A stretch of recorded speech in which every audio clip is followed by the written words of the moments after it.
오늘 본문은 예수님이 십자가에 못 박히시는 장면을 묘사하고 있습니다. 십자가 사건은 온 인류에게 구원의 문이 열린 사건이라 할 수 있습니다. 사람은 누구나 인종자가 되면 두려움에 사로잡힙니다. 그 순간 무엇이 그 사람의 마음을 위로할 수 있겠습니까? 내가 높은 지위를 지녔었다. 내가 돈을 많이 벌어뒀다. 우리 집이 넓다. 그런 것이 그 사람에게 위로가 되겠습니까? 전혀 위로가 되지 못할 것입니다. 그러면 죽음을 눈앞에 둔 사람에게 무엇이 위로가 될까요? 그것은 내가 하나님 앞에 설 준비가 되었다. 오직 이거 하나입니다. 예수님이 나의 죄를 계속 하셔서 나는 모든 죄를 용서받았다. 그리고 나는 하나님의 의를 옷 입었다. 이 사실만이 인종을 눈앞에 둔 사람에게 위로가 될 수 있는 오직 하나뿐입니다.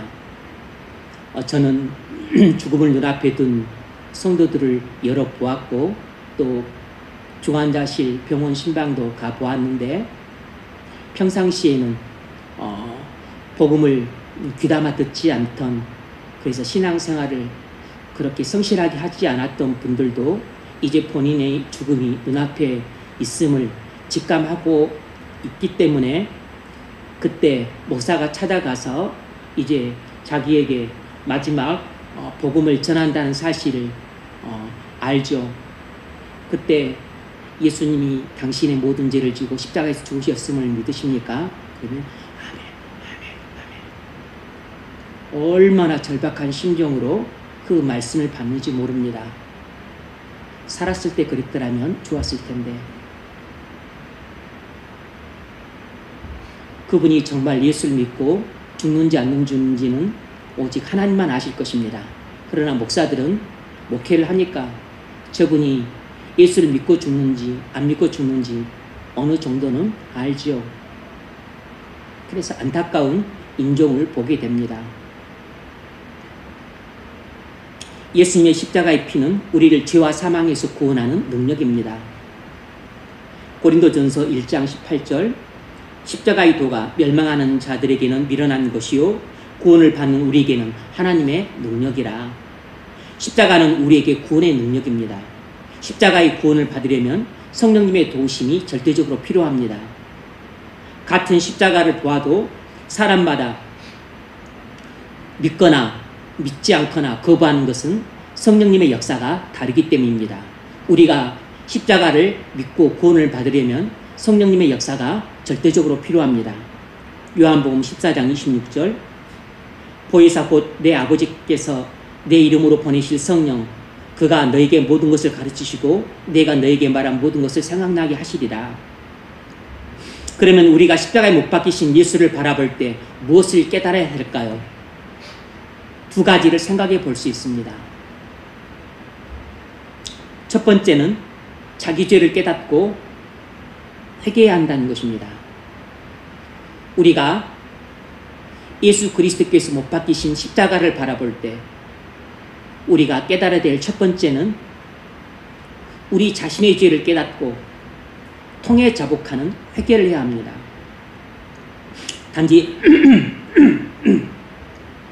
단지 십자가에 못 박히신 예수님을 구경하는 수준이어서는 안 됩니다. 구경꾼에게 십자가는 결코 구원의 능력이 될 수 없습니다. 우리가 도달해야 되는 수준은 내가 예수님을 십자가에 못 박았다 라는 것을 깨닫는 수준이어야 됩니다. 그래서 내가 죄인이라는 사실을 깨닫고 애통하는 느낌을 받는 정도의 수준이 돼야 됩니다. 우리가 십자가를 바라볼 때 성령님이 역사하시면 우리에게 내가 예수님을 십자가에 못 박았다는 것을 깨닫게 하셔서 애통함을 느끼게 하십니다. 절대로 십자가를 구경꾼처럼 보지 말고 십자가에 오래도록 머무르시기 바랍니다. 성령께서 역사해 주시기를 구하면서 십자가에 오래도록 머무르십시오. 그러면 언젠가 여러분은 예수님을 십자가에 못 박은 죄인임을 깨닫게 될 것입니다. 겉으로 보면 예수님을 십자가에 못 박은 사람은 유대인들과 빌라도 총독이었습니다. 오늘 본문 17절, 18절 그들이 예수를 맡음에 예수께서 자기의 십자가를 주시고 해골이라 하는 곳에 나가시니 그들이 거기서 예수를 십자가에 못 박을새 다른 두 사람도 그와 함께 좌우편에 못 박으니 예수는 가운데 있더라. 예수를 십자가에 못 박으라고 유대인들이 내주었고 빌라도가 예수를 십자가에 못 박으라고 재판을 통해 선언했고 그리고 로마 군인들이 직접 예수를 십자가에 못 박았습니다. 그러니까 예수를 십자가에 못 박은 장본인들은 유대인 그리고 빌라도 총독 그리고 그걸 집행한 로마 군인들입니다. 그래서 과거 유럽에서는 유대인들에 대한 심한 핍박이 있었습니다. 유대인들이 예수님을 십자가에 못 박아 죽인 죄인들이라고 생각해서 기독교 사회였던 유럽에서는 유대인들을 극도로 혐오하고 그리고 심한 핍박을 했었습니다. 그래서 지금 유대인들에게 복음을 전하기가 참 어려운 것은 그리스도인과 교회가 예수의 이름으로 유대인들을 오래도록 핍박해 왔기 때문입니다. 그것은 성령의 역사가 아니고 사단의 역사죠. 성령은 결코 우리가 누군가를 핍박하도록 인도하시지 않습니다. 예수님 십자가에 못 박아 죽인 사람이 유대인이 아니고 바로 우리 자신이라는 것을 깨달아야 됩니다. 영화 패션 오브 크라이스트의 감독이었던 멜 깁슨에게 유대인 단체가 항의 서신을 보냈습니다. 그들은 멜 깁슨에게 물었습니다. 결국 유대인들이 예수를 십자가에 죽였다는 것입니까? 유대인들이 예수님을 십자가에서 죽였다는 그 이유 때문에 유대인들은 2000년 가까이 유럽 사회에서 그토록 핍박을 받았는데 또 이 영화를 통해서 유대인들이 예수를 십자가에 못 박아 죽였다는 내용으로 그리니까 유대인 단체가 항의 서신을 보낸 것입니다. 그때 멜 깁슨이 이렇게 대답을 했습니다. 아니요, 예수를 죽인 사람은 나 자신이고 온 인류입니다. 이 말은 맞는 말입니다. 물론 패션 오브 크라이스트는 멜 깁슨이 로마 교회 독실한 신자라서 로마 교회 교리의 관점을 갖고 만든 영화이기 때문에 우리 전혀 개신교의 그 십자가 교리와 다르고 그리고 기독론과 많이 다릅니다. 그래서 추천할 만한 영화는 아니에요. 예수님은 나의 죄 때문에 십자가에 못 박히신 것입니다. 그래서 우리가 그 사실을 깨닫게 되면 애통하게 됩니다. 십자가의 말씀은 죄사함을 주는 능력입니다. 우리가 십자가를 바라보고 죄사함을 받을 때 먼저 죄에 대한 애통함이 찾아옵니다. 여러분, 예수님 십자가를 바라볼 때 마음에 애통함이 있으십니까? 하나님이 우리를 죄에서 구원하기 위해서는 그리스도의 십자가의 죽음이 꼭 필요했습니다. 여러분이 십자가를 바라보고 여러분 자신의 죄에 대한 애통함을 느낀다면 여러분은 죄사함을 받게 될 것입니다. 사도행전 2장을 보면 오순절날 베드로의 설교를 듣고 유대인들이 자기 죄를 깨닫고 애통하며 울부짖었습니다. 사도행전 2장 36절 너희가 십자가에 못 박은 이 예수를 하나님이 주와 그리스도가 되게 하셨느니라. 베드로의 설교죠. 너희가 십자가에 못 박은 이 예수를 하나님이 주와 그리스도가 되게 하셨느니라. 그들이 이 말을 듣고 마음에 찔려 이것은 자기 죄를 깨닫고 애통함이 생기고 그리고 마음이 깨졌다는 것입니다. 상한 심령이 되었다는 것이에요. 그들이 이 말을 듣고 마음이 찔려 베드로와 다른 사도에게 물어 이르되 형제들아 우리가 어찌할꼬 하거늘. 베드로가 율법으로 정죄하자 유대인들이 자기 죄를 깨닫고 애통하는 마음을 품고 울부짖었습니다. 그러면 우리가 어찌해야 될꼬? 우리가 이 하나님의 아들 예수를 십자가에 못 박아 죽인 죄인들인데 그러면 우리가 어떻게 해야 될꼬? 자신들의 죄를 깨닫고 애통하는 심령으로 울부짖었습니다. 그때 베드로가 복음을 선포해서 구원으로 인도합니다.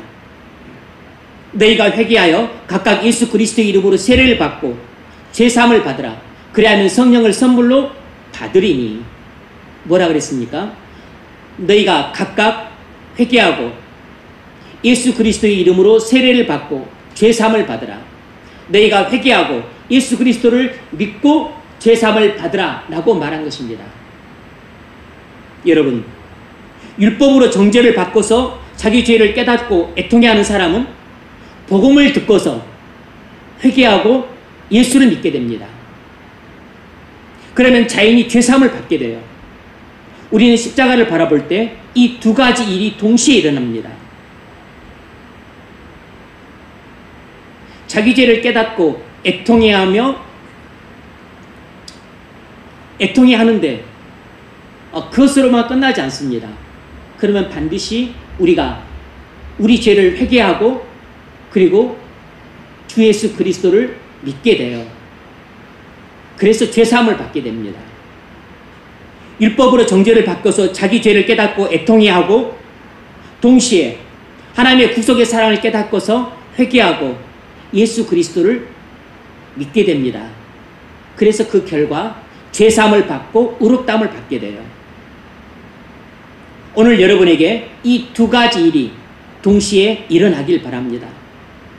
사도행전 3장을 보면 베드로가 성전 미모라 앉은 벽을 이렇게 세운 후에 이렇게 설교합니다. 하나님이 그의 종 예수를 영화롭게 하셨느니라.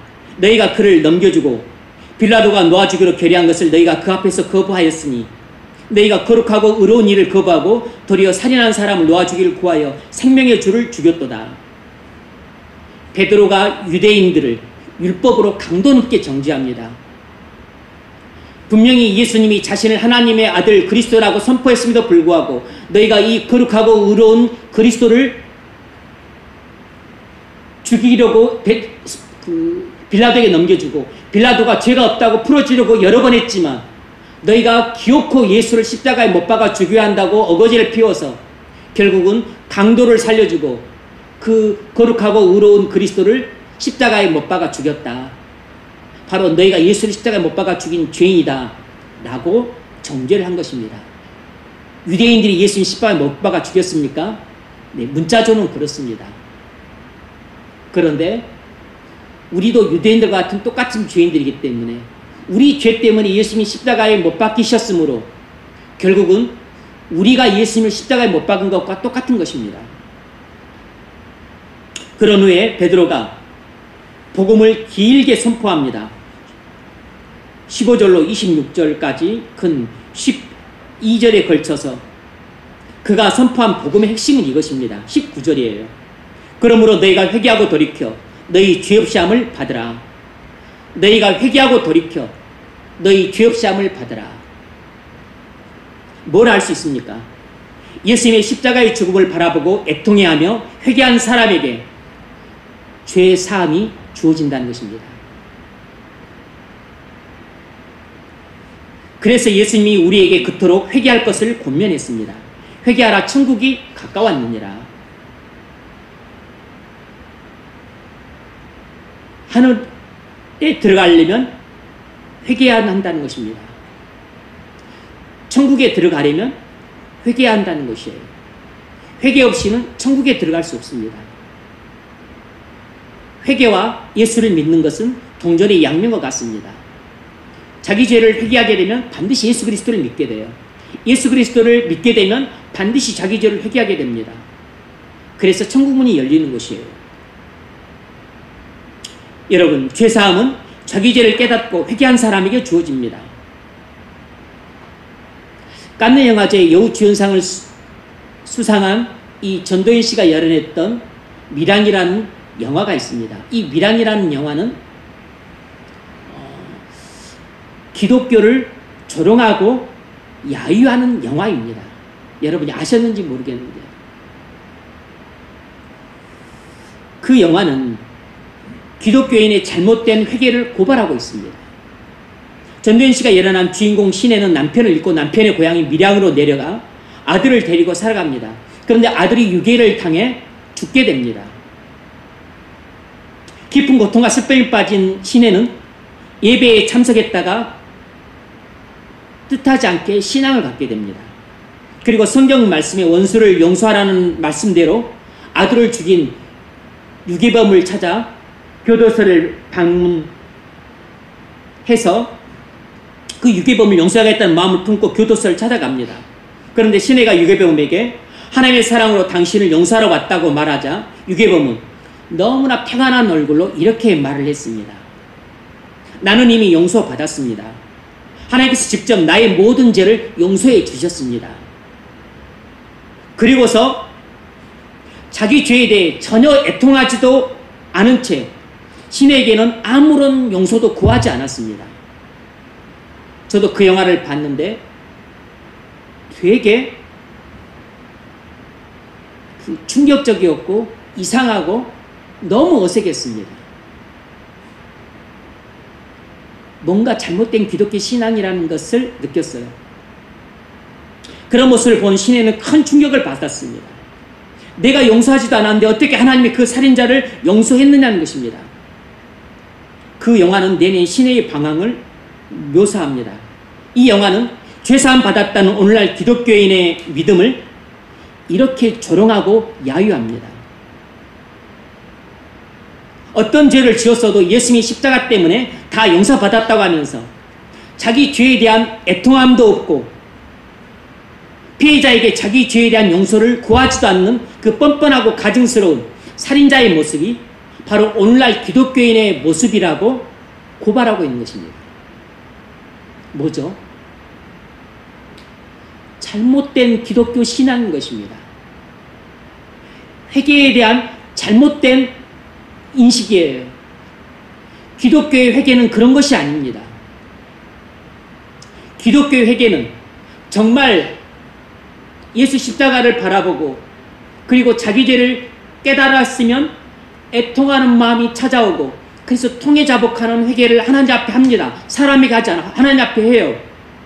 그래서 만일 자기 죄악 때문에 피해를 입은 사람들이 있다면 그 당사자들에게도 찾아가서 죄 용서를 구합니다. 자기의 잘못을 인정하고 용서를 구하고 용서해 줄 것을 눈물로 호소합니다. 그리고 자기의 그 죄악 때문에 허물 때문에 고통을 당하고 슬픔을 당하고 그리고 돌이킬 수 없는 피해를 입은 당사자들에게 어떻게든 피해 보상을 하려고 애를 쓰는 것이에요. 근데 그 영화에 나왔던 살인자의 그 회개했다고 하는 살인자의 모습은 성경이 가르치는 참된 회개의 모습과는 전혀 거리가 멀었어요. 진정한 회개는 그런 회개가 아닙니다. 회개는 물론 하나님께 하는 것이에요. 자기 죄를 깨달았으면 애통하는 마음이 생기고 그리고 통회자복하는 회개를 하나님께 합니다. 그러면 자연스럽게 어떤 마음도 드냐면 내가 과거에 저질렀던 뇌 죄악과 허물 때문에 고통받았던 사람들이 떠올라요. 그리고 그 사람들에게 할 수만 있다면 찾아가서 죄 용서를 구하고 그리고 용서 줄 것을 구하고 그리고 또 잘못을 인정하고 용서를 구합니다. 그리고 변상할 수 있으면 변상하고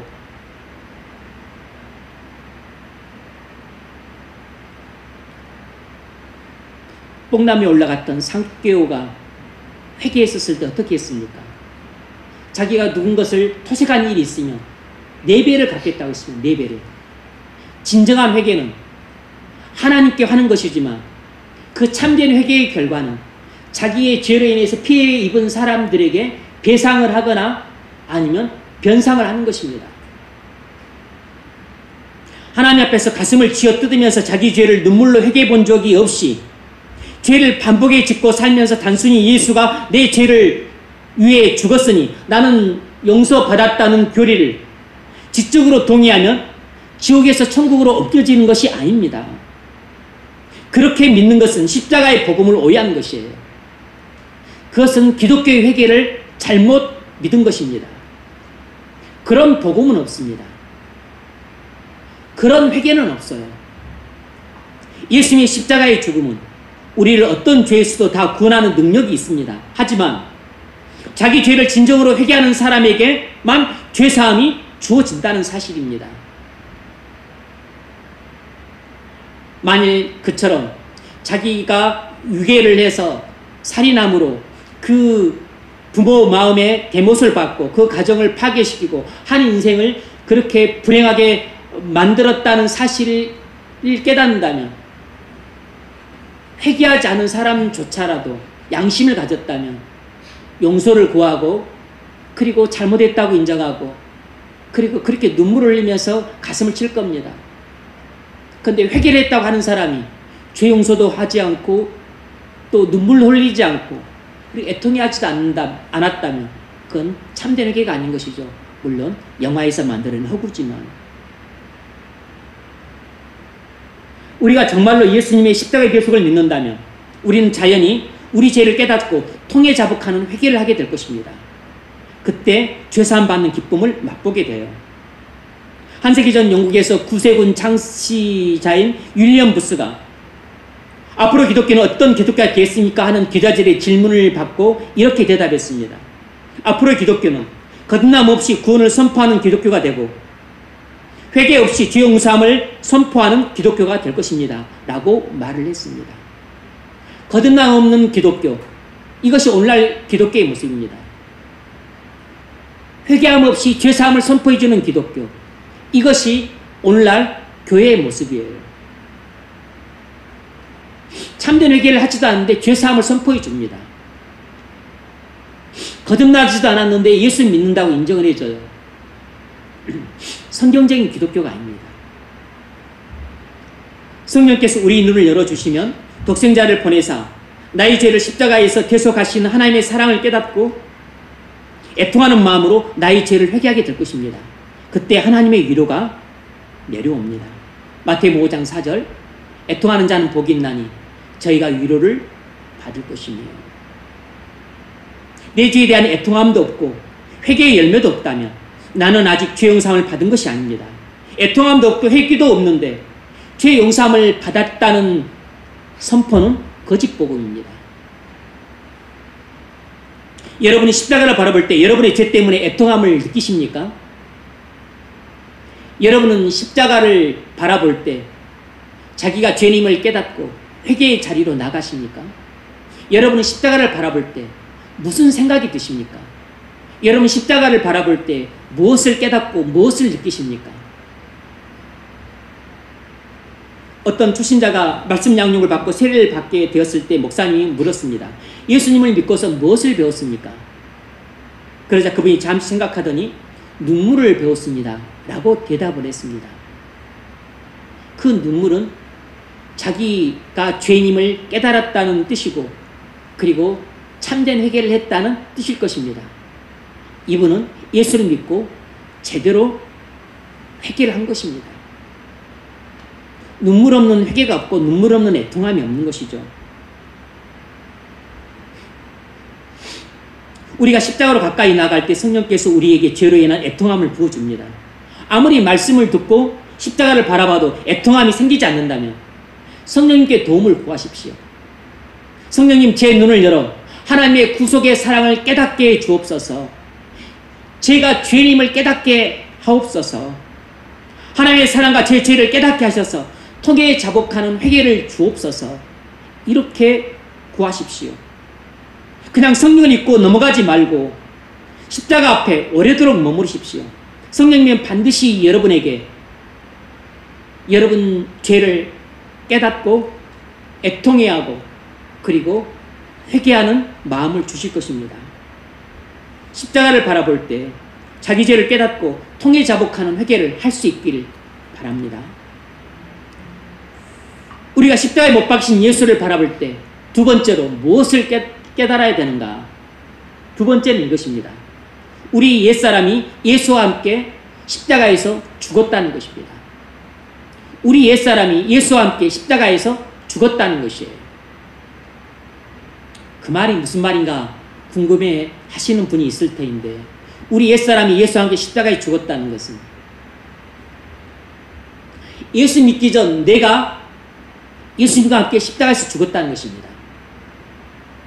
예수 믿기 전 죄의 지배를 받으면서 더럽게 살던 옛날의 나가 예수님과 함께 십자가에 못 박혀 죽었다는 것입니다.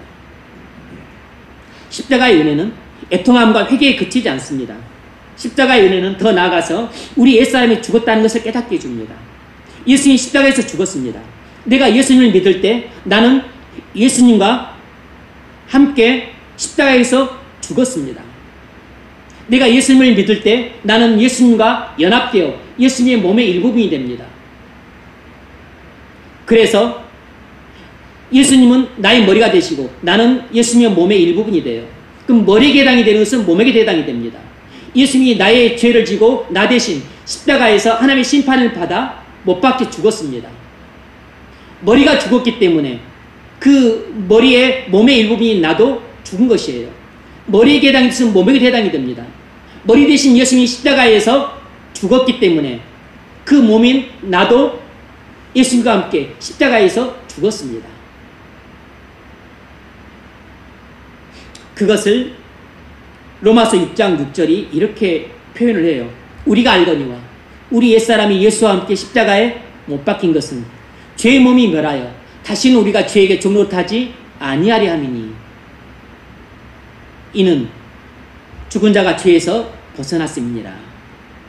이는 죽은 자가 죄에서 벗어났습니다. 우리 옛사람이 예수와 함께 십자가에 못 박힌 것은 죄의 몸이 멸하여 다시는 우리가 죄에게 종노릇하지 아니하리니 우리 옛사람이 예수와 함께 십자가에 못 박혔다는 것입니다. 내가 예수를 믿고 예수와 연합이 되면 예수님은 2000년 전에 십자가에 이미 못 박히셨습니다. 그런데 내가 예수를 믿고 예수님과 연합이 되면 나도 예수님과 함께 십자가에 못 박히게 됩니다. 그래서 나도 예수님과 함께 십자가에서 죽었어요. 그래서 죄를 짓던 내가 죽었기 때문에 죄의 몸이 뭐라 다시는 죄에 종노릇하지 아니하렵니다. 죄의 지배를 받던 나는 예수님과 함께 십자가에서 죽었습니다. 그러면 지금의 나는 누굽니까? 예수를 믿고 예수님과 함께 살아난 나예요. 내가 예수님을 믿음으로 나는 예수님과 함께 십자가에서 죽었어요. 이 죽은 사람은 예수 믿기 전 내가 죽은 것입니다. 그런데 예수님은 3일 만에 부활하셨습니다. 나는 예수님과 함께 부활했어요. 머리가 부활했기 때문에 몸도 부활한 것입니다. 그래서 지금 살아있는 나는 이제 예수 안에 있는 나예요. 예수의 부활의 생명을 받은 나입니다. 예수의 부활의 생명을 받은 나는 이제 더 이상 옛날의 나가 아니고 내 안에 예수님이 살아계십니다. 그래서 옛날에 나는 죽었고 옛자 지금의 나는 새 자예요. 이 새 자는 바로 내 안에 계신 예수님을 가리키는 것입니다. 옛자는 내 안에 있던 죄를 가리키고 새 자는 내 안에 있는 예수님을 가리키는 것입니다. 옛자 내 안에 있던 죄, 그래서 이것은 죄의 지배를 받는 나였고 내 안에 있는 예수님, 나는 예수님의 지배를 받는 나입니다. 그래서 그리스도인은 바로 새 자아로 살아가요. 예수님의 지배를 받는 나로 살아가는 것입니다.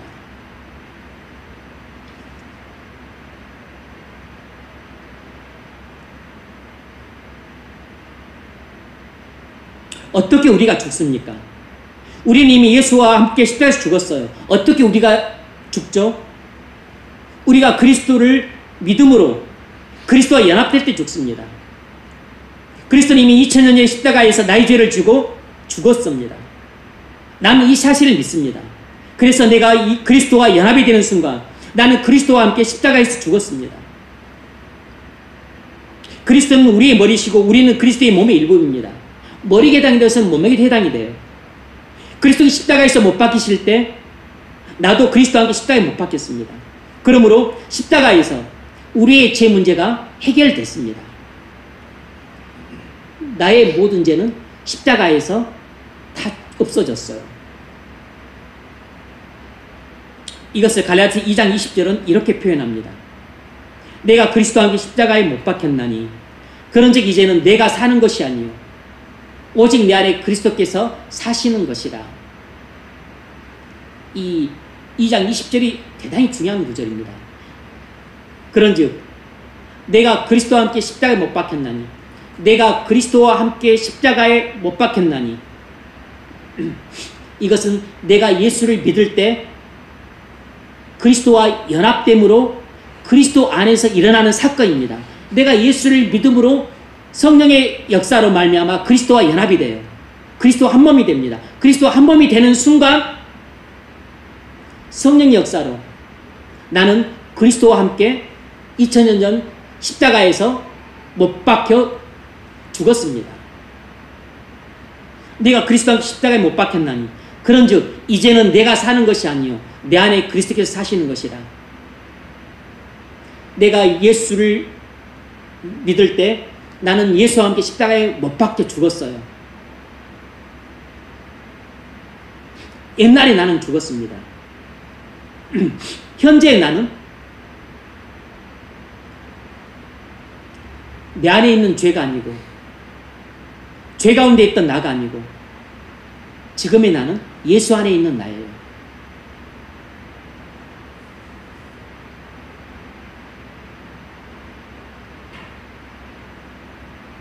이것이 십자가의 은혜입니다. 이것은 바울에게만 해당되는 것이 아니라 우리에게도 똑같이 해당이 됩니다. 내가 그리스도와 함께 십자가에 못 박혔나니 그런즉 이제는 내가 사는 것이 아니요 오직 내 안에 그리스도께서 사시는 것이라. 그러므로 그리스도인 된 사람들은 전부 예수 안에 있는 나로 사는 것입니다. 그럼 십자가에 못 박힌 사람은 바로 죄 안에 있던 나가 십자가에 못 박혀 죽은 것입니다. 십자가는 우리로 하여금 죄를 깨닫고 애통하게 합니다. 더 나아가서 십자가는 우리의 습관적인 죄를 이기는 능력이 있는 삶으로 인도합니다. 우리로 하여금 예수님과 함께 죽고 예수님과 함께 살게 합니다. 예수님의 평안, 예수님의 기쁨, 예수님의 사랑, 예수님의 능력, 예수님의 풍성함으로 살게 합니다. 예수님의 용서로 용서하게 해요. 예수님의 관용으로 관용하게 만듭니다. 예수님의 오래 참음으로 우리로 하여금 오래 참게 만들어요.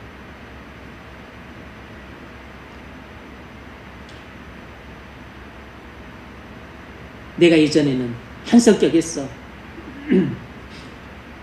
이기적이고 자기중심적이고 그리고 뭐 화도 벌컥벌컥 내고 그리고 아주 남한테 인색하고 그런데 예수를 믿고 이제는 오래 참고 그리고 용서해주고 그 사람들을 받아주고 또 사랑하고 이런 사람이 됐다면 그것은 성품이 바뀐 건데 그것은 죄 안에 있던 나가 십자가에 못 박혀 죽고 예수 안에 있는 나가 살아있기 때문입니다. 옛날에 나는 십자가에 못 박혀 예수님과 함께 죽었고 예수님이 부활할 때 내 영혼도 부활했기 때문에 나는 예수의 부활의 생명이 내 안에 있어서 이제 나는 예수 안에 있는 나로 살고 있는 것입니다. 예수님이 내 안에 살아계시기 때문에 예수님이 오래 참음으로 참고 예수님의 용서하심으로 용서해주고 예수님의 사랑으로 사랑하는 사람이 된 것이에요. 이것이 바로 내가 예수를 믿고 새롭게 받은 성품입니다. 이것을 보다 더 아주 적실한 용어로 표현하고 있는 것이 고린도후서 4장 10절입니다. 이건 아주 중요한 구절이에요. 잘 들어보십시오. 고린도후서 4장 10절 11절 우리가 항상 예수의 죽음을 몸에 짊어짐은 예수의 생명이 또한 우리 몸에 나타나게 하려 함이라. 오늘 본문을 그대로 설명해 주고 있는 것입니다. 바로 오늘 본문 두 번째 대지를 그대로 설명해 주고 있는 것이에요. 우리가 항상 예수의 죽음을 몸에 짊어짐은 예수의 생명이 우리 몸에 나타나게 하려 함이라. 우리가 항상 예수의 죽음을 우리 몸에 짊어진다는 것은 나는 예수님과 함께 죽었습니다 하고 믿음으로 순종하며 사는 것입니다. 나는 예수님과 함께 죽었기 때문에 이제 더 이상 나를 주장하지 않아요. 나 고집을 피우지 않습니다. 옛날 내 성품대로 살지 않아요. 옛날 내 성깔대로 그렇게 막 화내고 이기심 피우고 그렇게 살지 않습니다.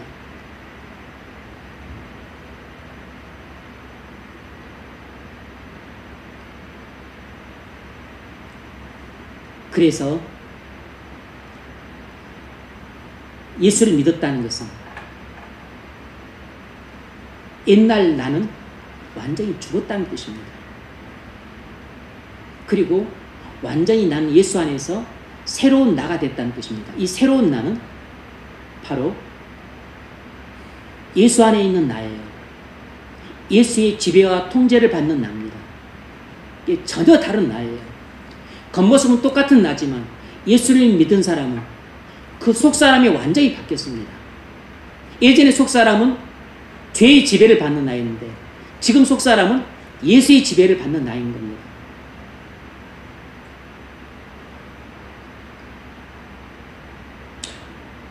바울은 이것을 나는 날마다 죽노라고 표현했습니다.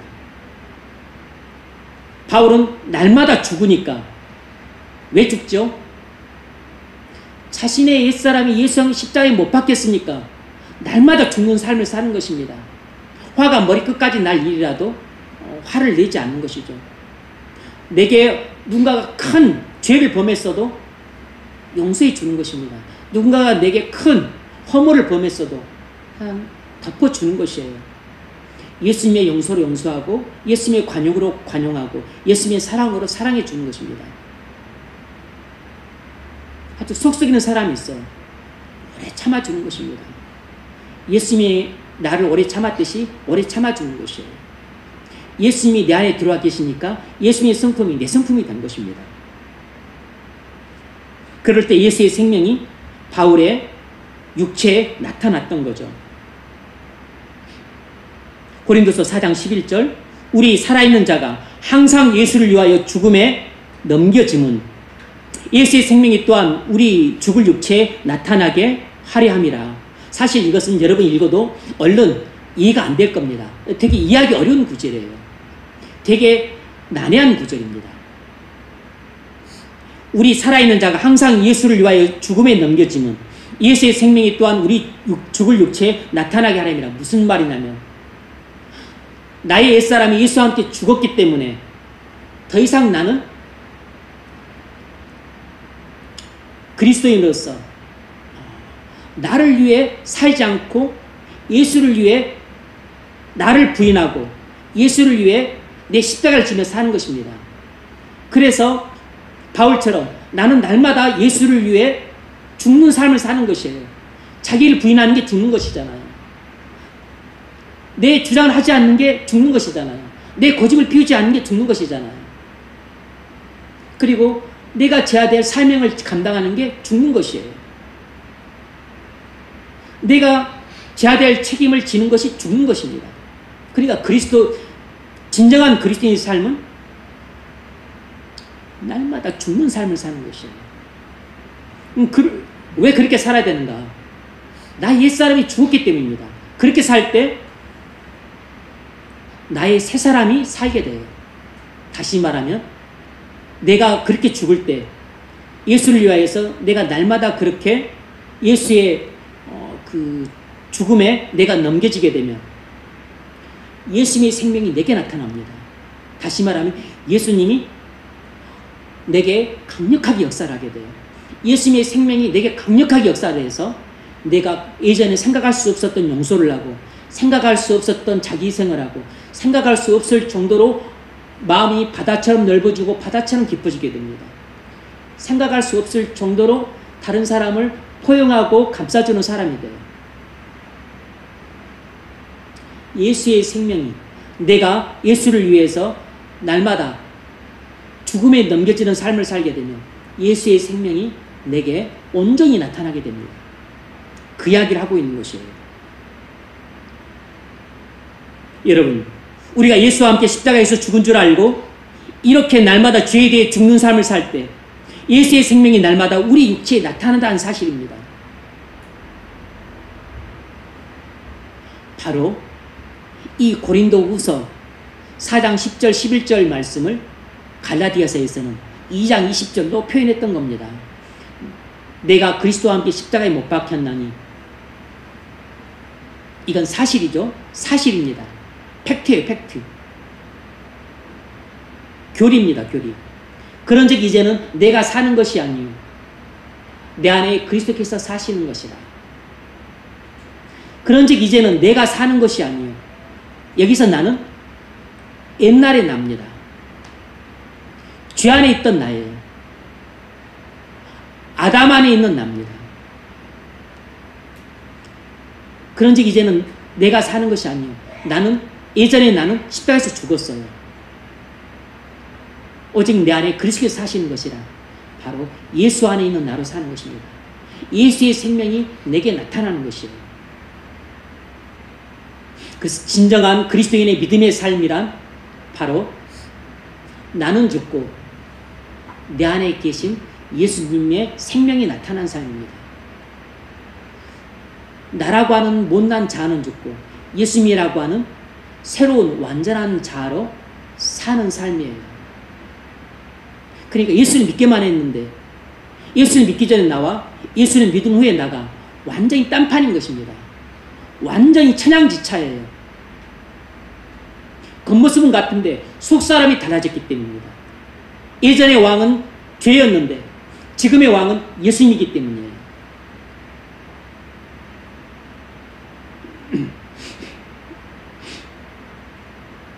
이제 내가 육체 가운데 사는 것은 나를 사랑하사 나를 위하여 자기 몸을 버리신 하나님의 아들을 믿는 믿음 안에서 사는 것이라. 이것이 바로 그리스도인의 믿음의 삶이라는 것입니다. 그리스도인의 믿음의 삶이란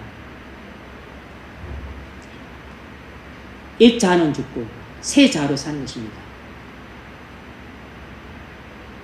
죄의 지배를 받던 나는 죽고 예수님의 지배를 받는 나로 사는 것이에요. 다시 말하면 죄에 대하여는 죽고 그리고 예수에 대하여는 살아있는 삶입니다. 그리스도인의 믿음의 삶이란 죄에 대해서는 죽고 예수님에 대해서는 살아있는 삶이에요. 이것이 바로 믿음의 삶입니다.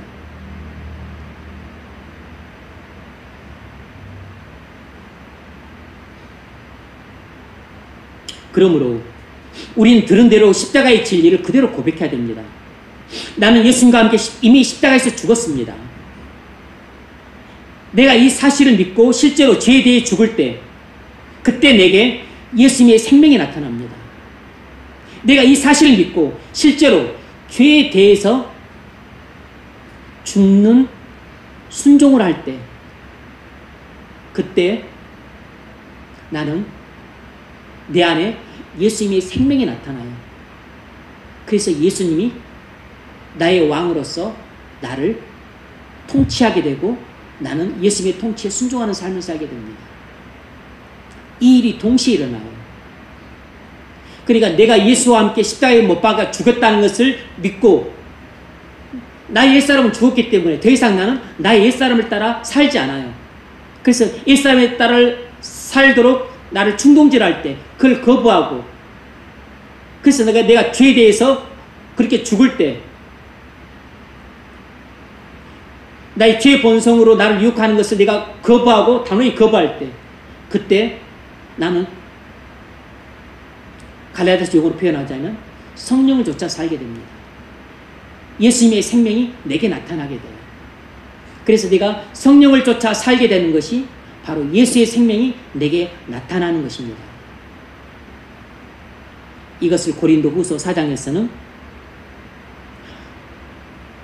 우리 살아있는 자가 그리스도인을 말하죠.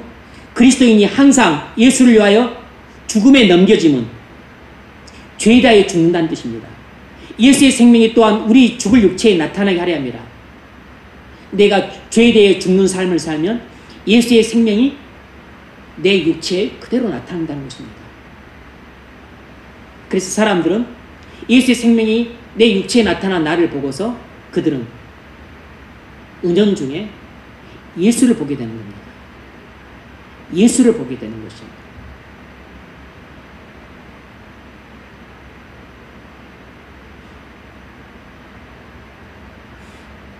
어떻게 예수님의 생명이 나타납니까? 오랫동안 계속되었던 죄에 대한 패배가 끝나고 이제는 죄에 대한 승리로 나타납니다. 예전에는 원망과 불평했던 사람이 이제는 원망과 불평이 그치고 감사와 찬양으로 나타나요. 슬픔이 기쁨으로 나타나고 불안이 평화로 나타납니다. 때로는 질병이 치유되는 역사로 나타나기도 해요. 1207년 아시시의 프란시스는 진정한 회심을 경험했습니다. 말을 타고 시골길을 지나가면서 하나님을 더 깊이 알고 싶다고 기도했는데 하나님으로부터 음성이 들렸습니다. 네가 정말 나의 뜻을 알게 된다면 지금 너에게 달콤하고 사랑스러워 보이는 모든 것이 견딜 수 없을 정도로 쓴 것이 되고 혐오하던 모든 것이 달콤하고 엄청난 기쁨으로 변할 것이다 라는 하나님의 음성을 듣게 됩니다. 그 음성을 듣는 순간 갑자기 타고 가던 말이 놀라서 움직이는 바람에 눈을 떠보니까 몇 발짝 앞에 심한 나병 환자가 서 있는 것을 보았습니다. 이 프란시스는 말에서 내려서 그 나병 환자에게 다가와서 그의 무너진 손에 돈을 쥐어주고 악취가 나는 그의 손가락에 입을 맞추었습니다. 그리고서 프란시스는 말을 타고 집으로 가는데 감정이 복받쳐서 울었습니다. 왜냐하면 자신이 변한 것을 깨달았기 때문입니다.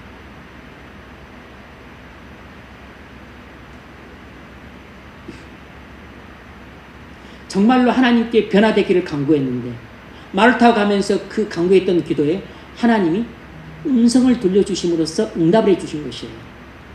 그래서 그는 말을 타고 가는 도상에서 회심을 한 것입니다. 프란시스는 하나님이 말씀하신 것처럼 사랑했던 것을 경멸하게 되었고 경멸했던 것들을 사랑하게 되었습니다. 그러니까 우리가 진정으로 회심을 하게 되면 죄의 지배를 받던 나와 예수를 지배를 받는 나로 완전히 하늘과 땅만큼의 차이가 일어납니다. 그래서 내가 변했다는 사실을 내 자신이 분명히 깨닫게 되고 느끼게 돼요. 프란시스는 그날 인간이 거둘 수 있는 최고의 승리를 거두었다고 기록했습니다.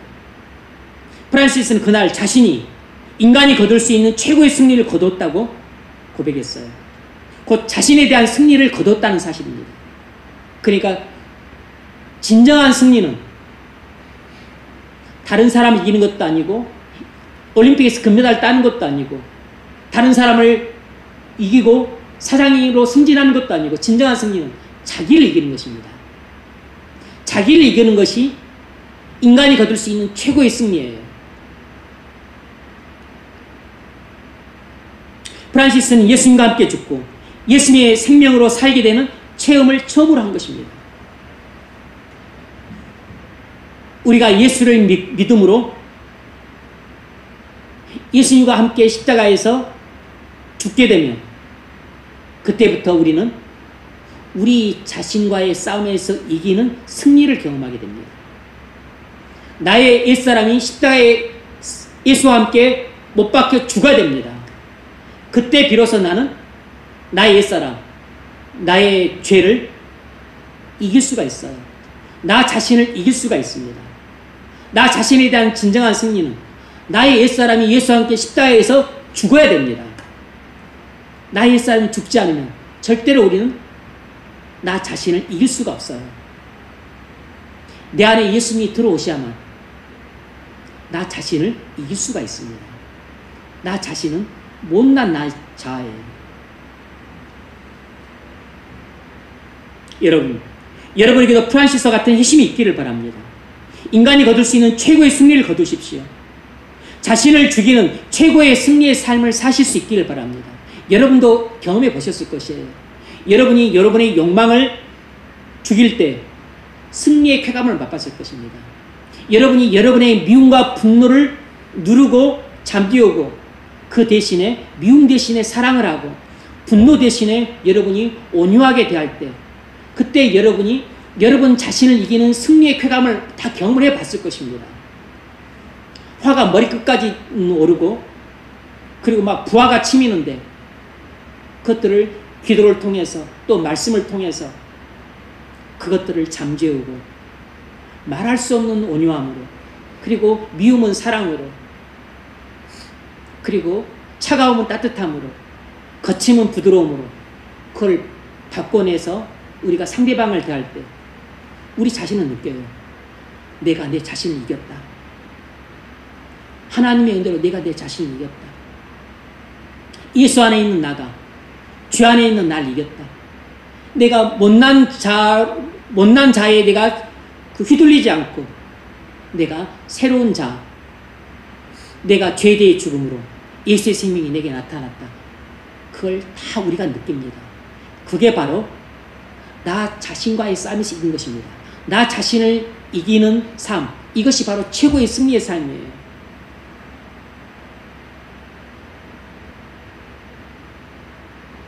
예수님과 함께 죽고 예수님과 함께 사십시오.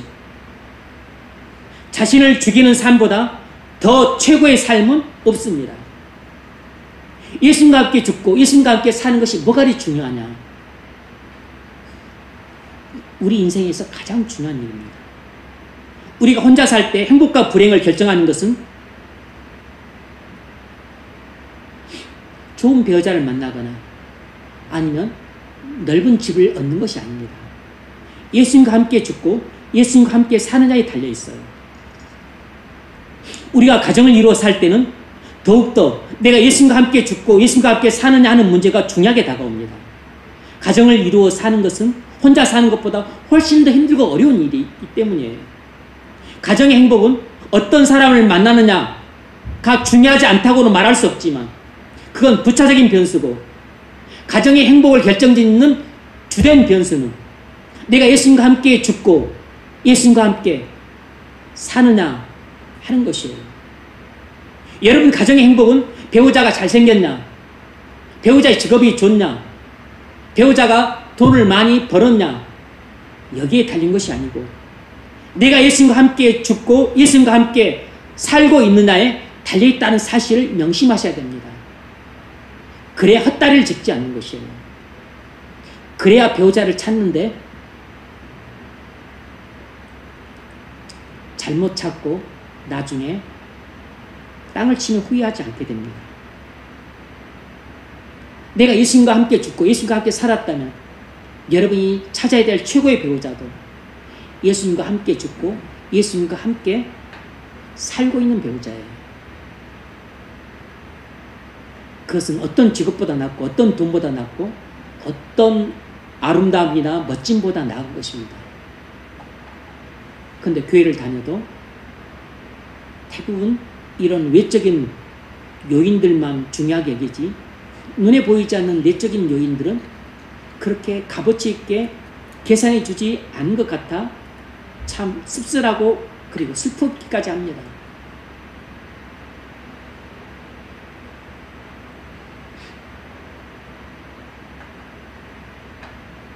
이 문제는 우리가 이 땅에 살 때도 중요하지만 죽은 후에는 무한히 더 중요한 문제예요. 그래서 임종 때 내가 두려움에 떠느냐 아니면 평안의 기쁨으로 눈을 감느냐를 결정하는 문제이기도 합니다. 그래서 우리는 현세와 내세를 위해 십자가에 못 박히신 예수님을 바라보고 우리 죄인됨을 깨닫고 회개해야 합니다. 더 나아가서 날마다 예수님을 위하여 내가 죽음으로 예수의 생명이 내 몸에 나타나는 삶을 살아야 됩니다. 현세에서의 행복도 여기에 달려있고 그리고 임종 때의 평안한 죽음도 여기에 달려있고 그리고 내세 하나님 나라 들어가서 영원한 삶을 누리는 것도 여기에 달려있습니다. 고린도후서 4장 10절 다시 한번 들어보십시오. 우리가 항상 예수의 죽음을 몸에 짊어짐은 예수의 생명이 또한 우리 몸에 나타나게 하려 함이라. 우리 살아있는 자가 항상 예수를 위하여 죽음에 넘겨짐은 예수의 생명이 또한 우리 죽을 육체에 나타나게 하려 함이라. 예수의 죽음과 예수의 생명 뭐죠? 여러분 이 용어를 잘 기억하십시오. 예수 십자가의 죽음, 그때 나도 예수님과 함께 죽었어요. 예수 부활의 생명, 그때 나가 예수님과 연합되어 있었기 때문에 그때 나도 살아났어요. 그러니까 예수님이 십자가에 죽으실 때 나는 죽었고 예수님이 3일 만에 부활하실 때 나도 부활해서 생명을 얻은 것입니다. 그래서 이 믿음을 갖고 이 믿음대로 순종하는 것이에요. 그래서 내가 죄에 대해서 죽는 삶을 살면 예수의 생명이 내 안에 왕성히 나타나는 그런 거룩하고 의롭고 아름다운 성품과 삶으로 나타나게 되는 것이에요. 이것이 바로 그리스도인으로서 가장 거룩하고 고상한 삶입니다. 이것이 바로 그리스도인으로서 거둘 수 있는 자기를 이기는 최고의 승리의 삶이에요. 자기를 이기는 삶이 최고의 승리의 삶입니다.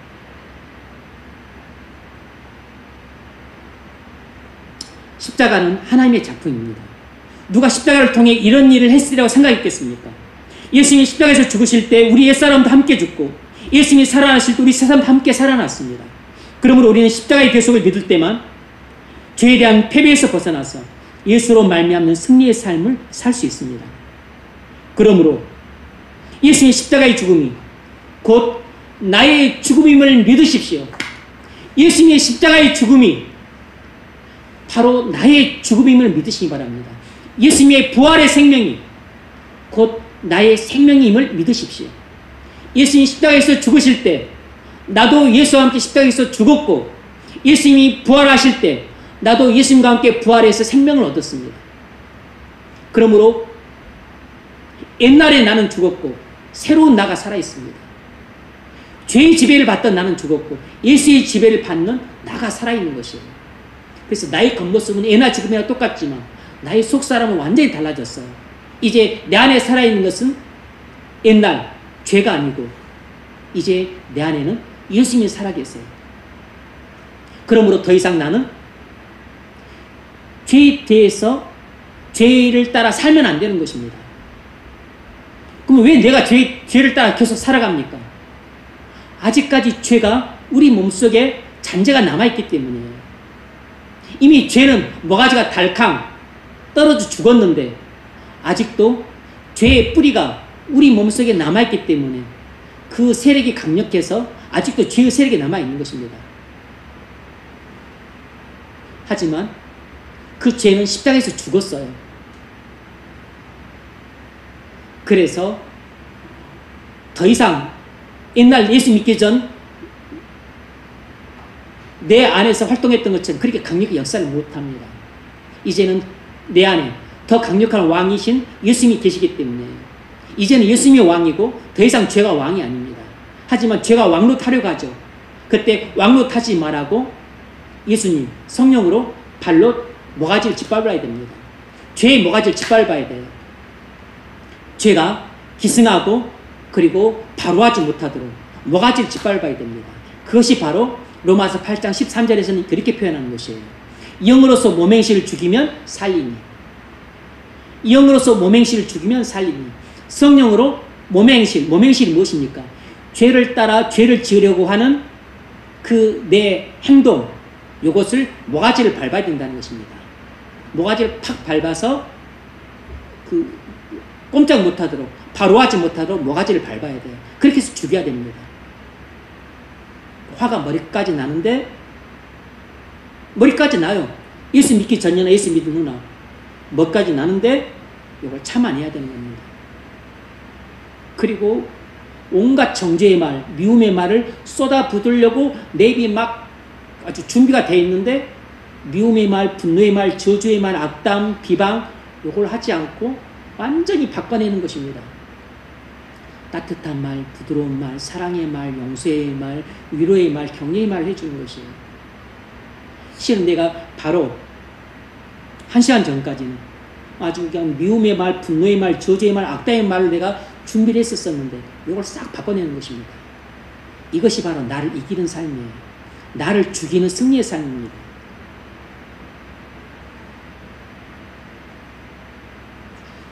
말씀을 맺겠습니다. 여러분, 예수님의 십자가의 죽음은 죄인된 우리에 대한 하나님의 사랑의 확실한 증거입니다. 하나님이 우리에게 죄사함을 주시고 죄에 대한 승리를 주시는 것은 예수님의 십자가의 죽음밖에 없습니다. 십자가는 하나님의 사랑이에요. 우리는 십자가를 볼 때마다 하나님께서 내가 너를 사랑한다는 음성을 들을 수 있습니다. 그러므로 기도할 때 십자가를 묵상하십시오. 하나님이 내가 너를 사랑한다는 음성을 들을 수 있을 것입니다. 성경을 읽을 때 십자가의 부분에서 오래도록 머무르십시오. 누구야? 내가 너를 사랑한다는 하나님의 음성을 들을 수 있습니다. 우리 사촌 형수님은 주 기도문을 읽다가 이놈아 왜 이제 왔냐 하면서 하나님이 사랑으로 덮치셨어요. 내가 너를 사랑한다는 것을 귀에 대고 말로만 해주시는 것이 아니라 하나님이 아예 그냥 통째로 그냥 끌어안아 버리셨어요. 완전히 뒤집어져 버렸습니다. 하나님 말씀이 그렇게 위대합니다. 그런 성령 역사는 하나님의 말씀을 통해 일어나요. 그러므로 여러분이 진실로 회심하고 싶다면 성경을 부지런히 골방에서 읽으십시오. 여러분이 십자가를 볼 때 하나님의 사랑의 음성을 들어보셨습니까? 십자가를 볼 때마다 하나님의 사랑의 음성을 들으실 수 있기를 바랍니다. 십자가를 바라볼 때 자기 죄됨을 깨닫고 통회에 자복하는 회개를 하실 수 있기를 바랍니다.